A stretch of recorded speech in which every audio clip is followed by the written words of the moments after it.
Function అయింది ఆ ఫంక్షన్లోనే water supply పిల్లలకి ఇచ్చేది కదా 100% చేసింది బస్ ఈవెన్ గేట్ కూడా ఏం చేసినాడు ఆ ఫండ్స్ సరే ఆయన వచ్చిన అడుగుదాము ఇప్పుడు ఏం కావాలి వచ్చారు అనుకునేసి మళ్ళీ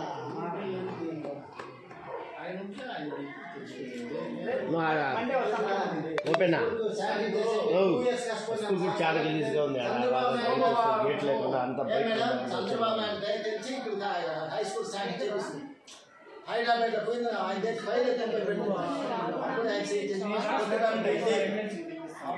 అప్పుడు చైర్మన్ ఉంటున్నాయి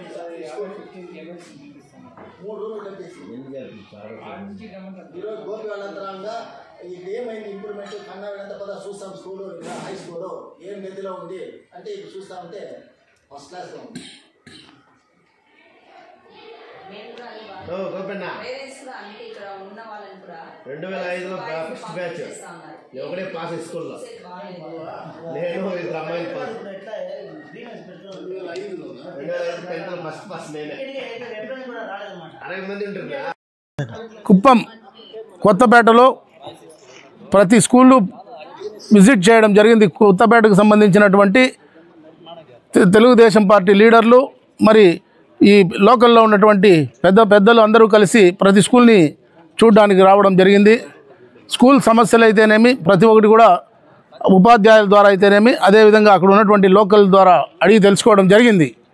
ముఖ్యంగా ఇక్కడ కొత్తపేటలో జడ్పీ హై స్కూలు ఆ రోజు మన జిఎన్ రెడ్డి గారు ఉచితంగా ఈ యొక్క స్థలాన్ని ఇవ్వడం జరిగింది.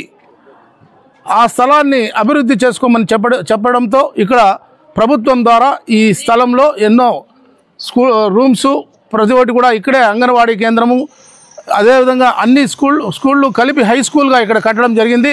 కానీ అది కట్టిన తర్వాత అప్పట్లో ఉన్నటువంటి పెద్దలు కొంతమంది ఈ యొక్క స్కూల్ కమిటీని ఎంతో బాగా అభివృద్ధి చేశారు. కానీ రాను ఇది ఈ వైఎస్ఆర్ ప్రభుత్వం వచ్చిన తర్వాత ఈ యొక్క స్థలాన్ని కబ్జాలు చేసుకోవడమే కాకుండా ఈ చాలా ఎదురులో ఈ షికారీ కాలనీ ఉండడం అదేవిధంగా ఇక్కడ నీటి సౌకర్యం లేదు, గేట్లు లేవు, కాంపౌండ్ వాల్స్ లేవు.